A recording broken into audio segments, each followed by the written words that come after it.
esperando ya nervioso a que por favor pararan ya el plano que estaba yo dirigiendo. Claro, digo, pero no voy a cortar porque está quedando bien. Y estaba esperando justo acabar esto para poder charlar. Claro que sí, hermano. Cuéntanos un poquito de qué era el rodaje. Me ha parecido ver que era como algo institucional, algún encargo empresarial, anuncio publicitario. Sí, en concreto era un rodaje para Pitillos, que es una marca de calzado, Calzados Pitillos, que es de Arnedo y que cumple, el fundador de Pitillos cumple 70 años. Entonces era un poco un repaso a la historia de la marca y a la vida de su fundador, de Antonio, un tío como tantos de Arnedo que empezó, porque es muy curioso, hemos estado grabando esta mañana en el primer sitio en el que empezó como en una especie de corral de 6 metros cuadrados haciendo serigrafías y pues eso, 40 años después tiene una de las marcas más potentes de España de calzado, ¿no? Pues sí, ciertamente, Pitillo nos suena mucho. También, bueno, larga trayectoria profesional la que has desarrollado tú también en Callahan, una marca también de tronío. Y bueno, puestos ya algún deseo, ya pedir algún deseo así corporativo, no estaría tampoco nada mal hacer uno de Amancio Ortega, ¿no? Mencionado en tantas ocasiones en los últimos tiempos, ¿no? ¿Cómo ese despegar? ¿Dónde empezaría el bueno de Amancio en esa camisería coruñesa vendiendo batines? Habría que verlo también. Pues sí, la verdad que sí. Mira que se han hecho cosas de Zara y de Amancio y tal, pero esa camisería o batería, ¿no? En la que no se ha visto mucho material de archivo, ¿no? Además se llamaba Gala en un principio y luego cambió el nombre a Zara, pero fue una historia curiosa, ¿no? Pero sí, estaría bien hacer algo algún día para Zara. Don Amancio, el bueno de Don Amancio, que por cierto era leonés, como mis suegros, de Busdongo, una aldeíta pegada al norte, pegada con Asturias, creo que de origen y vieja tradición minera. Sería también bonito recorrer esos parajes y esas historias ancestrales de emprendimiento, ¿no? Bueno, Diego Pérez, es un placer, hermano, como siempre, vernos, reencontrarnos, una amistad ya fraguada a lo largo del tiempo, casi 25 años va a cumplir ya el año que viene, ¿eh? ¿Quién lo diría? Es que estamos igual, realmente parece que no ha pasado tanto tiempo porque estamos igual, ¿no? Pero es verdad que 25 añitos, ¿eh? ¿Qué diría el bueno de nuestro amigo Jordi del Valle de estos momentos, de estos reencuentros? Pues seguramente estaría abrazándonos y se estaría riendo, ¿no? Con esa sonrisa que Sí, sí. tenía él tan contagiosa, ¿no? Esa risa tan contagiosa. Siempre me han encantado las personas con esa risa contagiosa, ¿no? Porque yo soy más de medio sonreír, no somos más de humor afilado y de medio Elaborado, sonrisa, sí. elaborado, Y me elaborado, encanta con sí, desarrollo, sí, inicio, sí. tal, y este hombre tenía a bien llevarse, aparte de llevarse bien con todo el mundo, tenía bien esa sonrisa eterna, efectivamente, Esa con la que carcajada se despidió. espontánea, ¿no? Que sí, sí, total. Hasta en sus momentos más difíciles, ¿no? Claro que sí, qué grande. Un abrazo aquí arriba a nuestro gran amigo Jordi. Diego es un joven arnedano Bueno, que joven, me he dejado barba para parecer más mayor. ahora en la actualidad, pero cuando vienes al País Vasco, vienes concretamente a la Universidad de Magisterio, la extinta Universidad de Magisterio de Bilbao, situada en el barrio de Arangoiti, en el año 96, y vienes un poco de rebote porque tú en teoría, tu vocación y tu proyección iba más hacia el mundo visual, hacia el mundo de la publicidad y luego ya posteriormente mucho más desarrollado en el mundo del cine. Cuéntanos un poquito esos orígenes para los que no te conocen. Bueno, pues yo siempre digo, ¿no? Cuando me hablan de los orígenes y tal, yo siempre me caracterizo a la edad de 13, 14 años por empezar a hacer zapping al revés, siempre buscando anuncios. Me parecían más interesante los anuncios que los contenidos de las cadenas, entonces tampoco había muchas cadenas, ¿no? Y me parecía más creativos los anuncios que los contenidos en sí de las cadenas, que eran cosas que me aburrían, ¿no? Y entonces yo empecé a hacer zapping al revés, pero claro, en la época de instituto tuve una época bastante fiestera y eso afecta bastante a la nota media, como sabemos, ¿no? Y a este sistema meritocrático de notas de corte y todas estas cosas que hemos vivido, ¿no? Y que realmente, bueno, siguen estando, pero afortunadamente ahora ya la enseñanza se está abriendo más, pero en nuestra época era excesivamente teórica y era todo muy academicista en ese sentido, ¿no? Y claro, no me dio la nota para hacer publicidad. Entonces a mí la otra cosa que me gustaba junto con la publicidad era la psicología y lo social. Entonces, claro, yo dije, si me pongo a hacer psicología, tengo que hacer 5 años, que eran entonces, para luego poder hacer publicidad. Y encuentro una carrera que se llama Educación Social, que va muy relacionada con la psicología, que a mí me gustaba mucho, con ese tema no tanto con la psicología a nivel sanitario, a nivel mental, sino con la psicología a nivel emocional, ¿no? Y encuentro esa carrera, esa diplomatura que se llama Educación Social, y veo el trampolín perfecto para, uno, formarme como persona, que creo que es lo que me ayudó sobre todo esta carrera, y dos, con 3 años, poder dar el salto después a publicidad y cumplir mi sueño académico, ¿no? Pero muchas veces todavía me planteo si no me vendría bien dejar a veces todo y decir, me voy a hacer educador, ¿no? Siempre me planteo. Luego lo veremos más adelante un poquito cómo está y cómo ves la educación social en La Rioja, que la verdad es que siempre que nos invita el bueno de Jesús, pues es un placer estar por allí y ver que hay muchos proyectos en pedanías y en municipios que salen adelante con mucha labor, con mucho trabajo, y pensamos pues que la educación social también rural, porque allí netamente todavía La Rioja es de pueblos y villas con economías más del ámbito rural y centradas mucho en la cultura vinícola y de la producción textil también en la zona de Arnedo, pero salen proyectos muy chulos y organizaciones también potentes de acción social. Un poquito por resumirlo brevemente, estos tiempos así, que le gusta mucho a Raúl también indagar en ello, cómo hemos vivido por ahí, por esos lares, un poco todo el tema del confinamiento, todo el tema de estar en casa y tal y cual. ¿Te ha sido como realmente duro o ha sido luego peor el post partido, por decirlo así, con todo este tema de la crispación política y demás? ¿Qué te ha resultado como más cansino, Bueno, más tedioso? pues en mi caso, además, siendo hipocondriaco como soy, ¿no? La gente me llamaba, ¿no? Oye, ¿tú qué tal estás? ¿Qué tal estás llevando esto, no? Pensando que igual tal. Y sin embargo lo he llevado genial. Lo he llevado genial porque me he dado cuenta que no soy tan hipocondriaco como pensaba, soy más alarmista. Entonces lo que me preocupa es ¿no? Sí, me he dado cuenta que me preocupa la tragedia individual. Si es global, no me preocupa tanto porque, bueno, lo que me está pasando a mí le puede estar pasando a mucha más gente y eso me hace estar más tranquilo, ¿no? Me preocupa más la tragedia individual. Entonces lo he llevado bastante bien y sobre todo creo que he tirado del mejor medicamento que existe, que es la mente ocupada. Entonces he aprovechado para escribir guiones que tenía un poco pendientes, que el calendario laboral no te deja. He hecho un corto para Cultura Inquieta, que se llama Los Abuelos de la Lucha. He estado escribiendo historias realmente. Escribiendo historias y aprovechando para eso. Un segundo. Sí, sí. Los Abuelos de la Lucha, cortometraje del que luego hablaremos, efectivamente, porque ha sido ganador de un premio de Corpus en La Rioja y es, por decirlo así, tu obra más social, ¿no? Más apreciativa, diría yo, ¿verdad? Dentro de las producciones que has realizado, de un cine que se caracteriza más por un cine intimista, de carácter metafísico, psicoanalítico incluso. Sí es cierto que Los Abuelos de la Lucha ha sido tu obra tu obra más apreciativa y más social, si me apuras, más de educador, ¿no? Sí, puede ser. A ver, yo sí que pienso que en mi cine en general, por eso digo que para mí hacer educación social, aparte de conocer a gente maravillosa y enseñarme a ser persona, me ha formado mucho como cineasta y como publicista, ¿no? Porque al fin y al cabo, yo siempre decía, ¿no? Que he estudiado 2 carreras. Una para ayudar a la gente y otra para engañarla, ¿no? Lo decía un poco en tono jocoso, ¿no? Y en ese equilibrio, ¿no? Entre vender algo, que es la publicidad, y ese mercado tan frío, tan mercadotécnico y tal, y el equilibrio de lo social, que es estar ahí, ponerte en el lugar del otro y tal.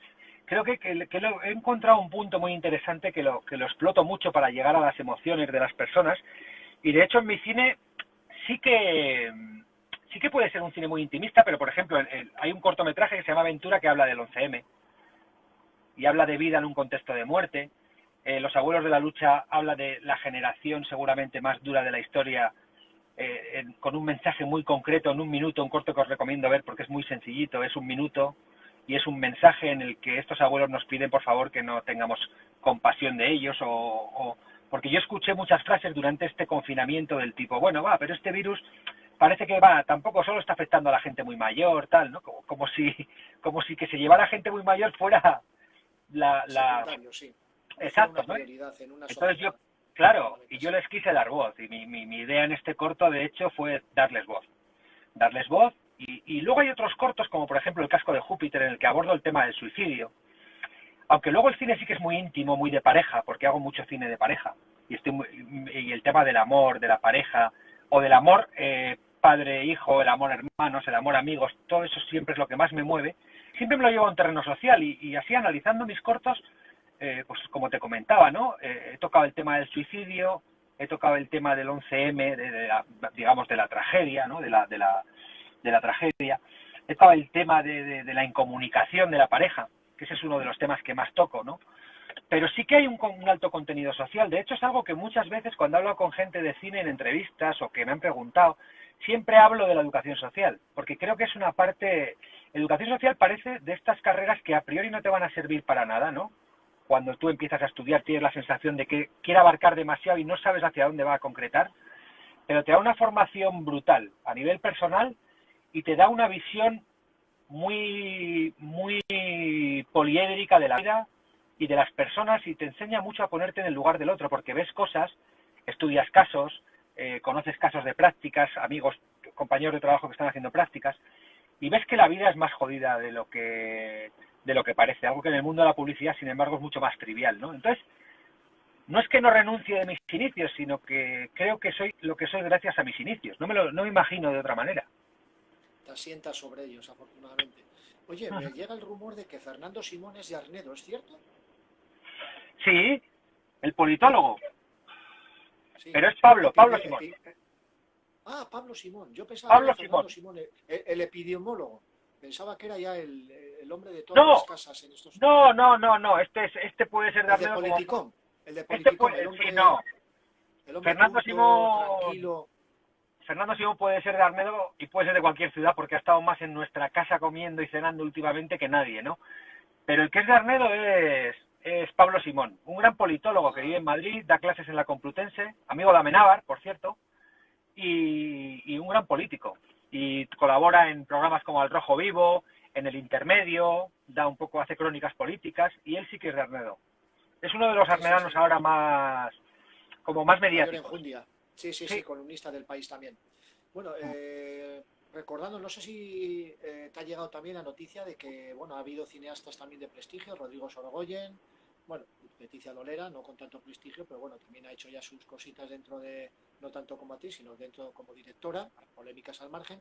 Han hecho, por lo visto, una miniserie para televisión por cable que se llama En Casa, al hilo de toda esta vivencia de pandémica y demás, y tratando un poquito las tensiones de la convivencia y los efectos psicológicos del encierro. La verdad es que hay materia ahí para dar y tomar. Es brutal. He estado, estoy al tanto de este proyecto, incluso me planteé hacer un corto de la pandemia, o sea, de cómo se vivía esta situación, ¿no? Y hay una cosa además que la hablábamos mucho, ¿no? Que ahora no se están pudiendo rodar historias, o hay mucha gente que no está rodando historias, ¿no? Pero la cantidad de historias que se están creando, porque en este contexto, bien sea para evadirte de la realidad o para conectar con ella más que nunca, es una época muy buena para escribir, ¿no? Yo me imagino a Woody Allen escribiendo sobre toda esta situación con varios personajes encerrados en una casa, y yo tenía idea de hacer un corto de una pareja que realmente no se conocía hasta que el confinamiento les ha hecho realmente conocerse, porque esto pasa mucho. A veces vivimos con nuestra pareja, creemos que conocemos todos los secretos, que sabemos todo y tal, pero estamos tan absorbidos por el sistema capitalista laboral de X horas y por el sistema además de llamarlo de alguna manera el nuevo sistema de salud vigoréxica, voy a correr, voy a andar, voy a hacer yoga, voy a hacer boxeo, voy a no sé qué, que al final no estamos con nuestras parejas. Y me gustaba mucho contar esa historia, la historia de una pareja que gracias al confinamiento realmente se conocen como son.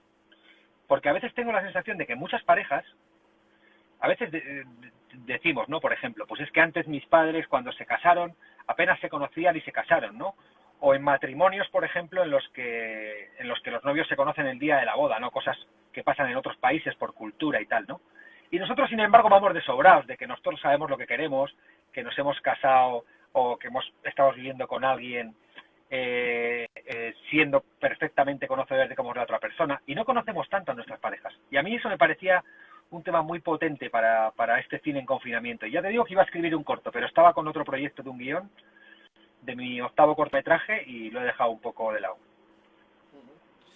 Sí, sí, curiosa dicotomía, sí, ciertamente. Me venía a la mente ahora un poquito la película del bar de Alex de la Iglesia, con una especie como de gran hermano también, ¿no? Que parece que el azar nos lleva a encontrarnos a diferentes personajes y luego cómo se pueden desentrañar esas relaciones humanas, ¿no? Que pueden llegar a ser incluso más intensas que las que tú mencionabas, que las clásicas, ¿no? Donde muchas veces nos hemos vanagloriado de realizar convivencias bastante extendidas en el tiempo y luego al cabo de un tiempo decir, pues es que realmente éramos como dos extraños. Una cuestión que trata muy bien tu primer corto, si no me recuerdo, El amor en 21 planos. Sí, o sea, el amor dura 27 planos, que es precisamente 27. eso. Sí, pero bueno, podía haber sido 21, pero me salieron 27, pero es esto. Es una relación de pareja contada en 27 planos, ¿no?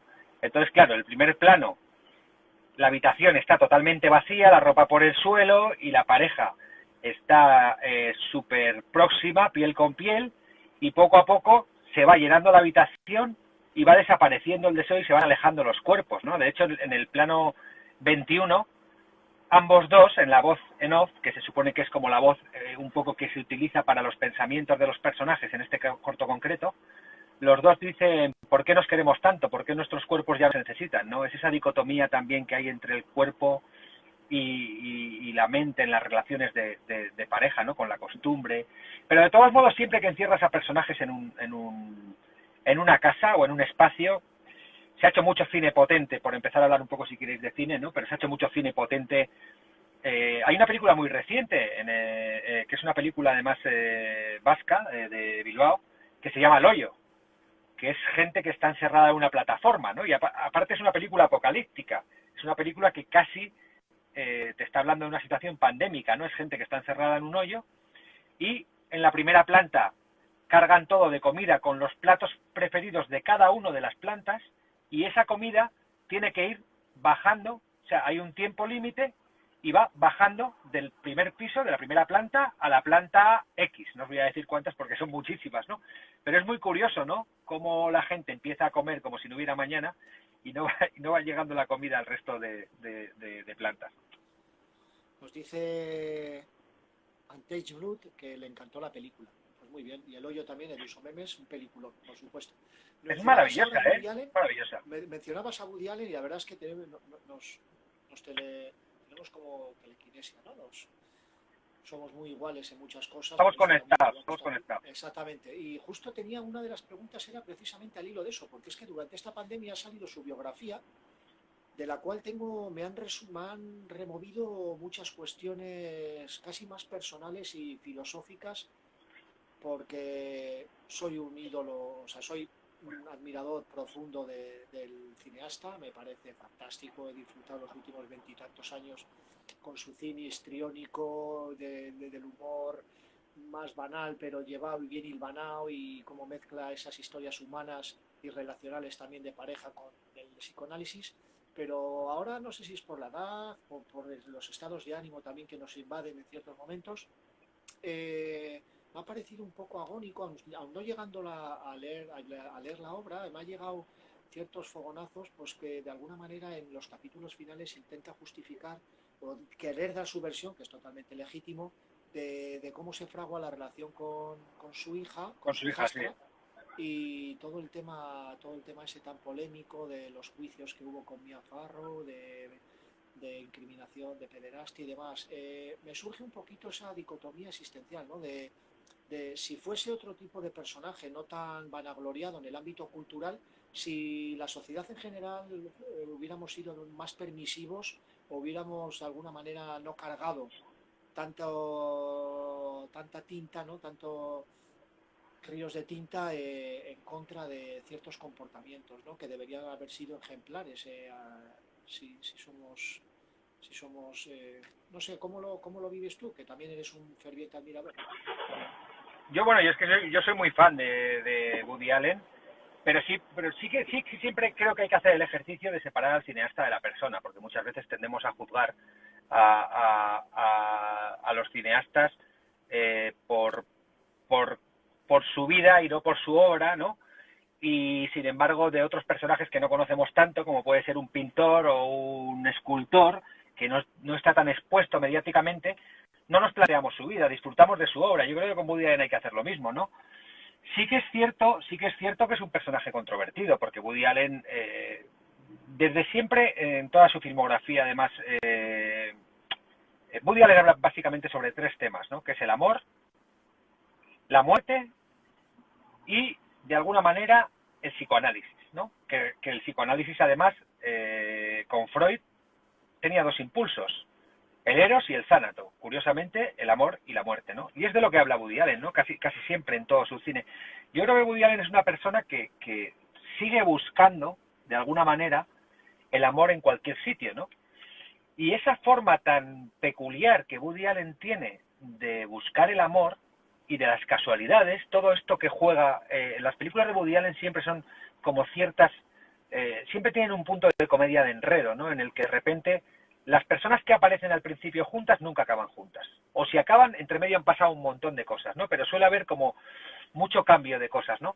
Entonces creo que esto mismo le ha pasado en su propia vida, seguramente, con esta circunstancia, ¿no? Yo no sé cuál es la relación que ha habido en todo esto, y la biografía, de hecho, todavía no me la he podido comprar, porque he estado con 2 semanas con bastante trabajo y estoy deseando ir a comprármela para leérmela. Pero sí que es cierto que Woody Allen va mucho más allá cuando habla de la muerte o cuando habla del amor o de la enfermedad o de ciertos temas, que yo creo que ese ir más allá le ha pasado también en su vida, seguramente. Y es lo Sí, que sí, sí, estamos sí. hablando, ¿no? Que ese ir A mí más esa allá... parte, a mí esa parte me da como, me parece más entrañable, ¿no? Esa parte infantil de él, ¿no? De seguramente de haber sido un sufridor, de no haber encontrado un sitio un poquito más cómodo en la sociedad de su tiempo y haberse de alguna manera pues refugiado en esos miedos, en esas inseguridades que luego él tan magistralmente desentraña en sus películas, ¿no? Esa es la parte Sí, que más me acerca al personaje y al cineasta, ¿no? Y luego esas dudas que me genera un poquito pues en relación igual al anonimato, ¿no? Pero como bien dices, creo que ese ejercicio también es necesario y que todo el mundo también, aparte de la presunción de inocencia garantizada, tiene derecho también a dar su versión de los hechos, y él lo ha hecho a través de una autobiografía, y bueno, cuando tengamos más datos de ellos, pues ya hablaremos íntimamente. sí Pasamos que un está poco a tu claro, experiencia más.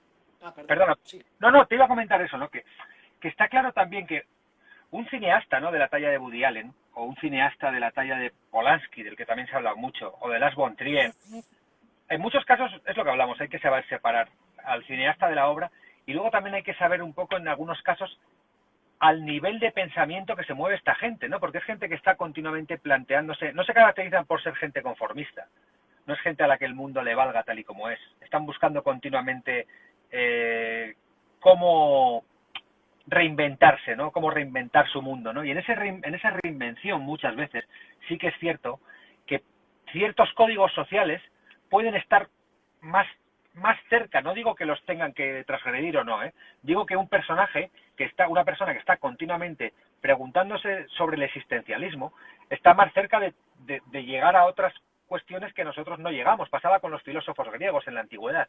No es algo No inmorales, sino amorales, ¿no? Un poquito Exacto, en ese exacto. limbo. Sí, estás más cerca de la moralidad, ¿no? Creo que es una profesión que de alguna manera te exige estar más cerca de la moralidad. Porque si todo lo que contáramos y todo lo que viviéramos fuera muy moral, a la gente no le interesaría, creo. Sí, claro. También demasiada planitud ciertamente se hace Claro. tedioso. Muy bien, pasamos un poquito a tu experiencia en el mundo de la publicidad. Ya hemos dicho, has trabajado con diversas marcas. Recuerdo tu paso por también y el premio que ganaste en Renault, ahí en Madrid, en tus orígenes, y aquel magnífico anuncio que tenías en mente y que creo que nunca llegaste a realizar, que era el de una persona invidente, un discapacitado audiovisual que salía del coche y se aparcaba solo el vehículo, no sé, potencializando de alguna manera las virtudes del vehículo, ¿no?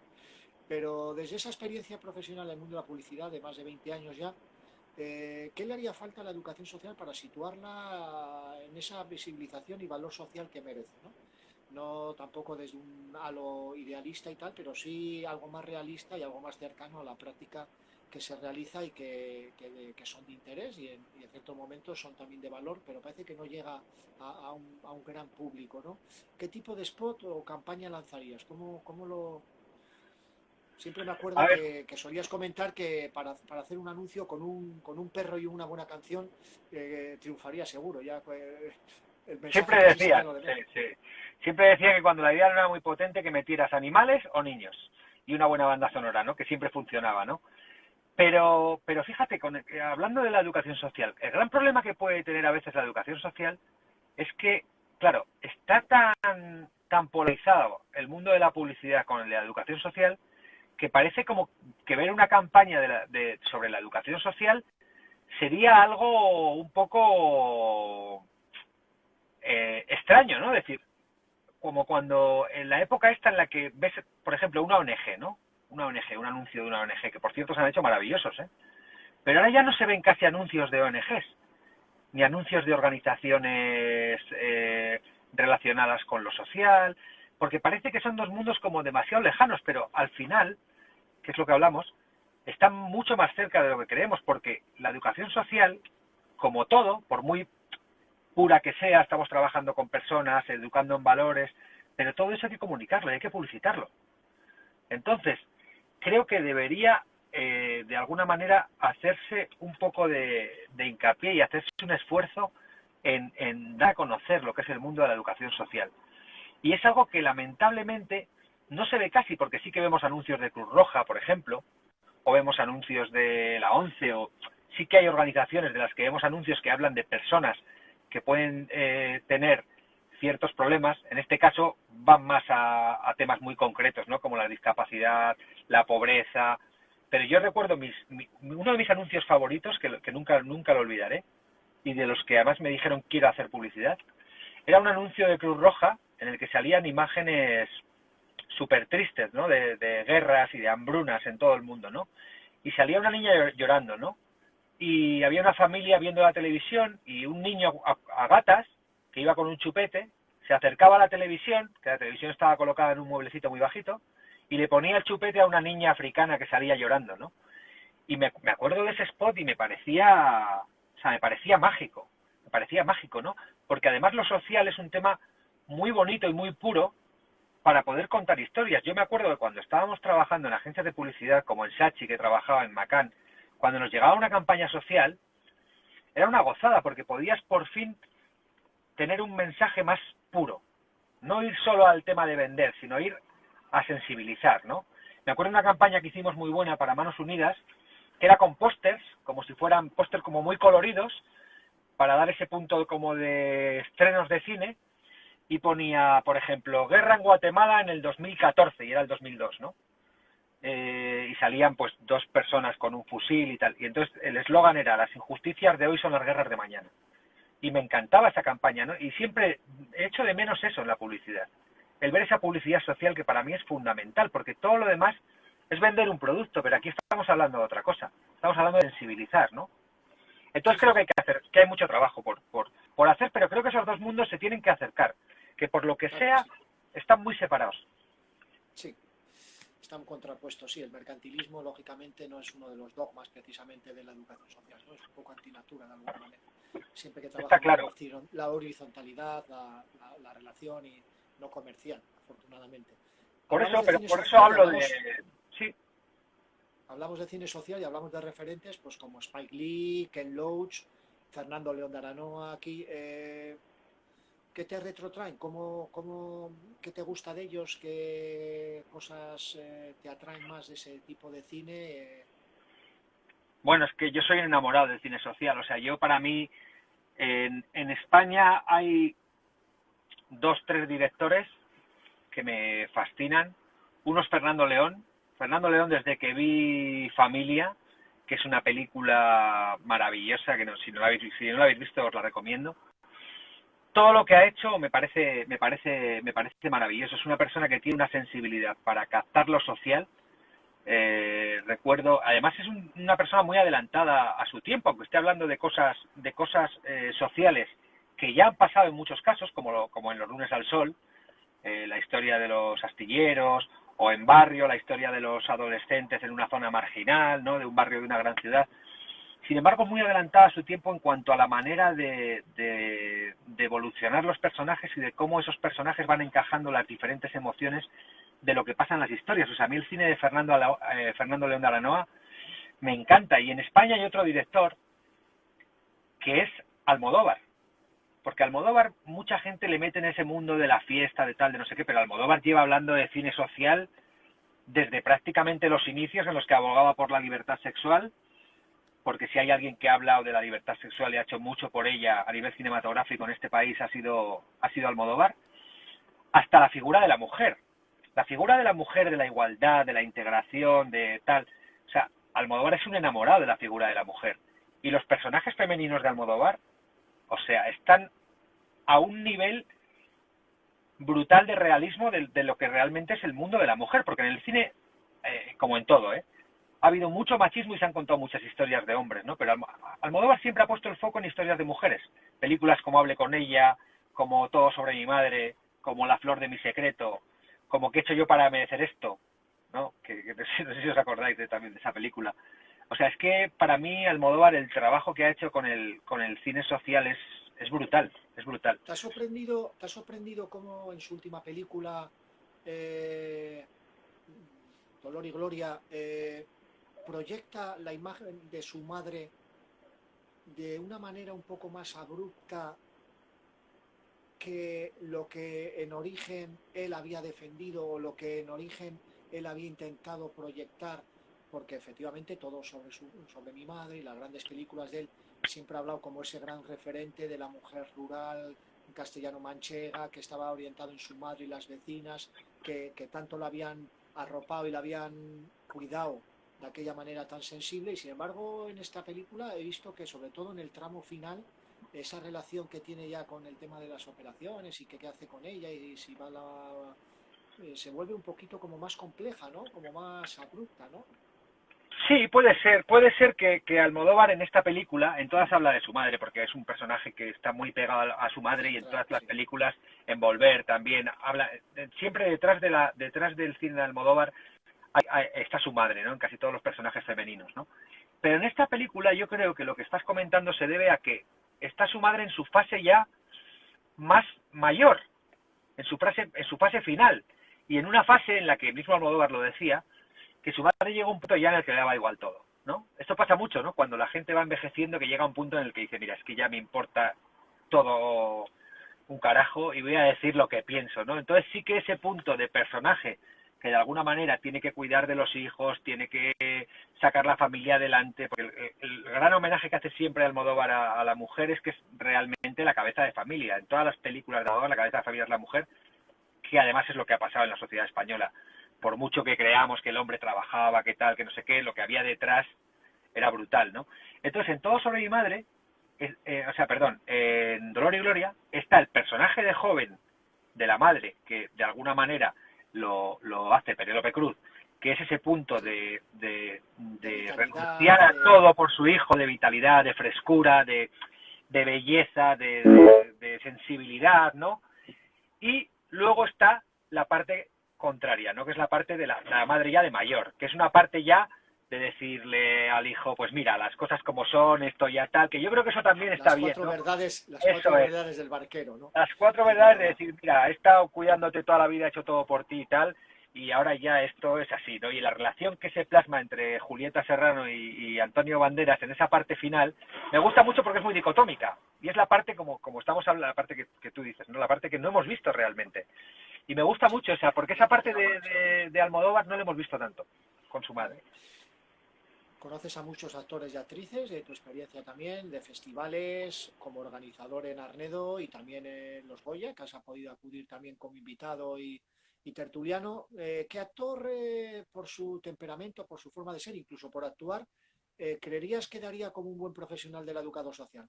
Quizás Javier Cámara, Carre Lejalde no le veo tanto, Marina Salas, Auria, Pilar Punzano, Jorge Sanz, le veo como más cachondote, quizás, no sé.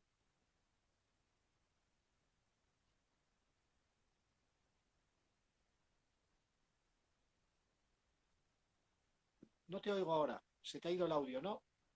No te oigo.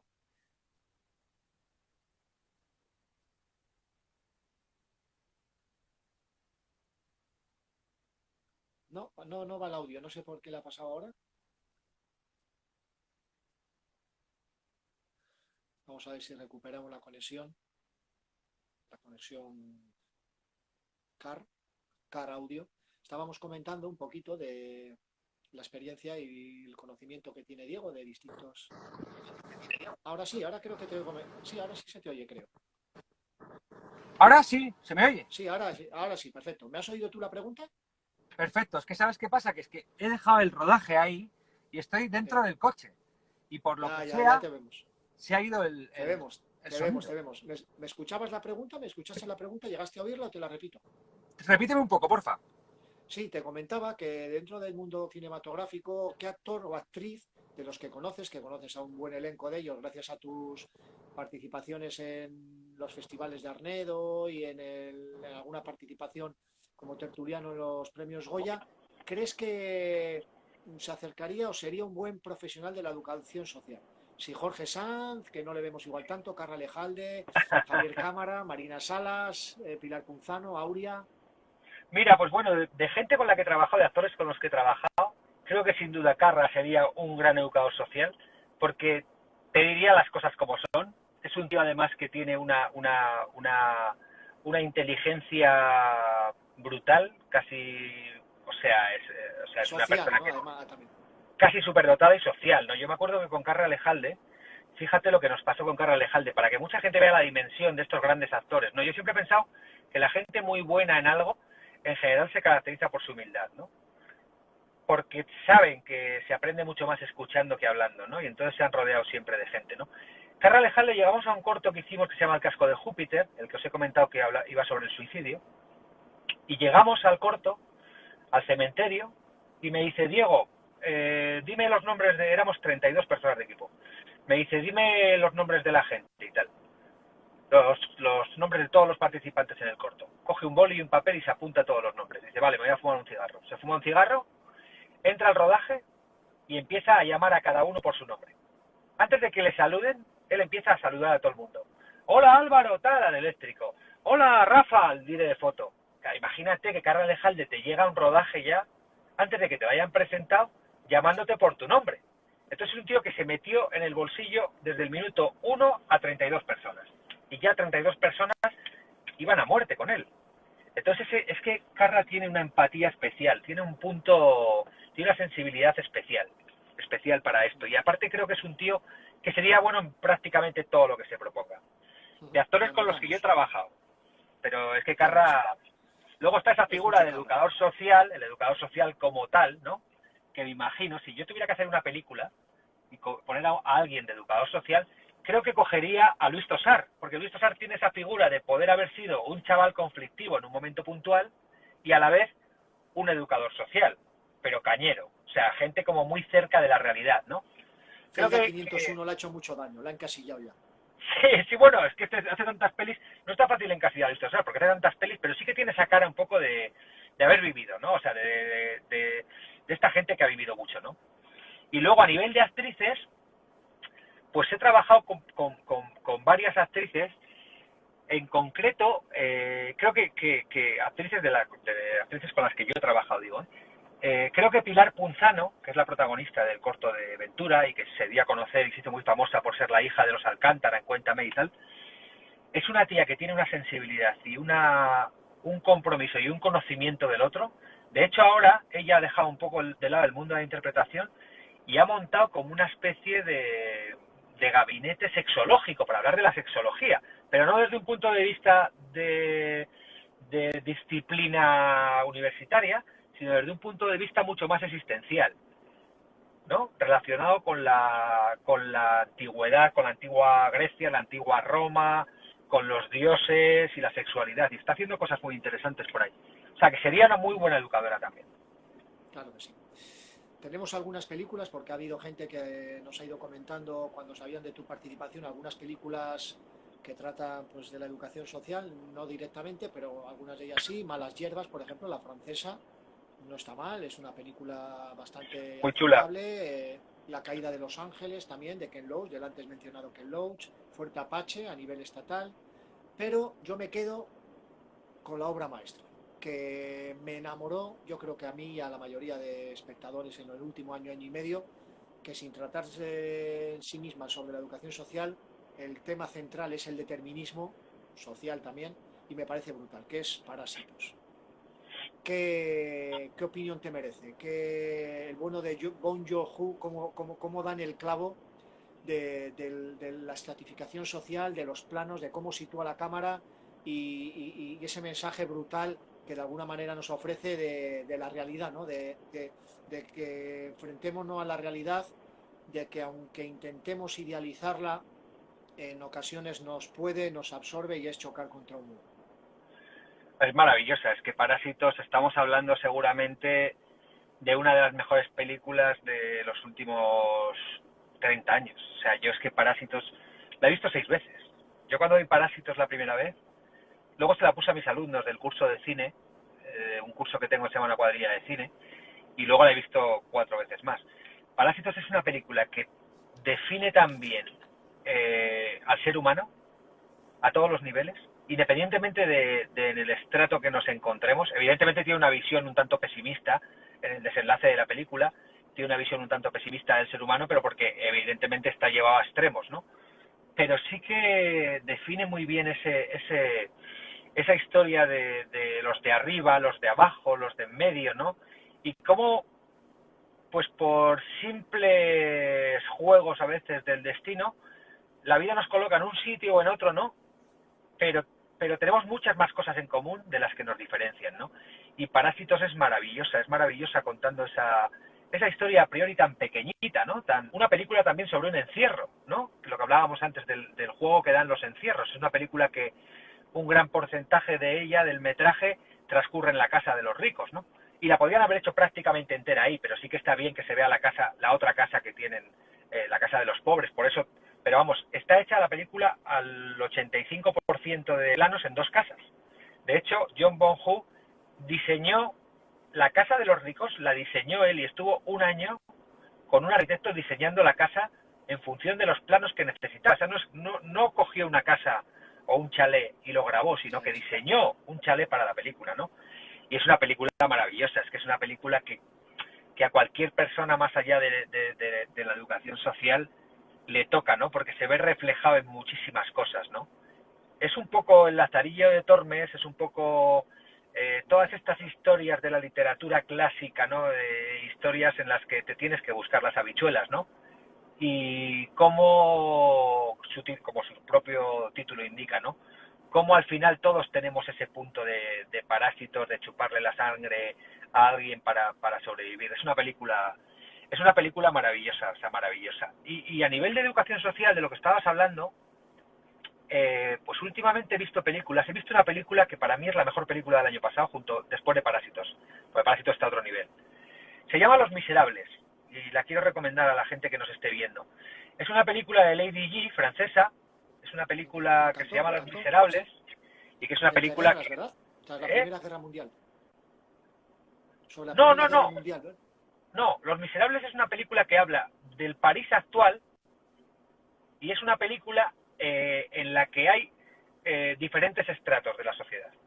Digamos que está el barrio chino, el barrio senegalés, están los rumanos, por otro lado, porque Francia es un país que en migración nos lleva una ventaja de 30 años, ¿no? Y cómo esa bomba de relojería, que es de lo que no se está hablando, que ya es gente que ha nacido en París, cómo esos chavales jóvenes que están un poco perdidos, que lo único que les une es la selección francesa, pero todo lo demás está pues como muy guetificado, está todo en guetos. O sea, París se ha quedado el centro, la zona bonita para los que vamos a ver París, y luego todo lo que son los suburbios, ¿no? Que París hizo eso, empezó a construir zonas para diferentes barrios, ¿no? Y te habla mucho de eso, ¿no? De lo bonito que es mezclarnos y de lo jodido que es no mezclarnos, ¿no? Y esa bomba de relojería que se está creando en muchísimas grandes ciudades, que en cualquier momento puede explotar, ¿no? Y es lo que pasa en Los Miserables. Los Miserables es una película, estuvo nominada al Oscar por la Academia Francesa, pero claro, ganó Parásitos, la mejor película extranjera. Pero es que claro, Parásitos ha sido tal lo que ha barrido que el resto de películas no se han oído. Pero Los Miserables Es brutal. Y luego, por supuesto, el cine de Ken Loach, su última película que se llama We Sorry We Missed You, que habla sobre los falsos autónomos y la figura del repartidor, que la ves y se te quitan las ganas de comprar en Amazon, porque estos son muy sociales, todos somos tal, pero todos queremos tener mañana algo que no pasa nada y lo podríamos tener tranquilamente 10 días después, ¿no? Y yo después de ver esa película se me quitaron las ganas de comprar paquetería urgente, de comprar algo por paquetería urgente. We Sorry We Missed You, es maravillosa esa película. Más cine social que creo que hay que ver y que está muy relacionado con la educación social es Los Hermanos Dardenne, los belgas, los directores belgas, que son los directores del El Niño de la Bicicleta, los directores del Hijo, o sea, tienen películas muy muy potentes también a nivel social. Pero bueno, sobre todo que me haya marcado mucho últimamente, ya te digo que la que más, con diferencia, es Los Miserables. Los Miserables. Háblanos un poquito de tu último corto, el ganador del concurso, que también es de temática social, que son Los Abuelos de la Lucha. ¿Qué te inspira? Bueno, ¿qué te inspira? Está claro, es evidente, pero ¿cómo llegas a él? ¿Ya había algunas escenas ya pregrabadas? ¿Has tenido que hacer todo también durante esta pandemia, edición, montaje y demás? ¿O ya era una idea que venía rulando antes de todo este No, no, fue un tema que, como tenía tiempo, vi el certamen y Cultura Inquieta lo sigo mucho porque tiene muchos seguidores y me gusta mucho como plataforma cultural. Pues vi que había visto otros concursos, pero nunca me había presentado, ¿no? Pero vi este, y yo, mi vida ha estado siempre muy marcada porque de mis 4 abuelos, a 2 no he conocido. Y los otros 2, uno murió cuando yo tenía del orden de los 8 años, y mi abuela, que es con la única que tenía un poco más de relación, pues murió cuando yo tenía 13, pero como tenía 40 nietos, pues tampoco ha habido una relación abuelo-nieto, ¿no? Entonces, para mí la figura del abuelo es una figura muy importante de la que mi vida carece, ¿no? A muchos niveles, ¿no? Entonces, cuando vi que había un certamen para hacer un cortometraje para homenajear a los abuelos, dije, bueno, pues mira, es el momento, estoy en casa confinado, tengo que presentarme, ¿no? ¿Cuál era el problema? Que estaba prohibido rodar en España. Y luego, claro, es un certamen para proteger a los mayores, no me ibais con la cámara a rodar a mayores a 1 metro. Entonces, solo pude rodar a 2 personas de confianza, y el resto de planos yo busqué lo que quería más o menos y me miré en páginas de librería de vídeo. Y luego, a todas les di el mismo tratamiento de luz, un blanco y negro muy contrastado, en el que se vieran las arrugas, y en el que cada arruga, para mí es que esta generación, cada arruga es como una batalla que ha ganado, ¿no? Es una generación napoleónica, ¿no? Napoleónica, evidentemente, en la parte buena, ¿no? En el buen sentido de la palabra, ¿no? Y entonces quería contar eso, ¿no? Quería darles voz, ¿no? A gente que no tiene voz, a gente que no se ha podido despedir o que no se puede despedir, pero que luego, sin embargo, acaban manejando las nuevas tecnologías y hablando por FaceTime o por WhatsApp o por videollamada con su nieto, ¿no? Una generación que tiene una capacidad de reciclaje, ¿no? Y me da mucha pena, ¿no?, que este virus esté acabando con la generación más fuerte de la historia, y yo lo que quería precisamente es decir que esta generación es mucho más fuerte que el virus, cuidado.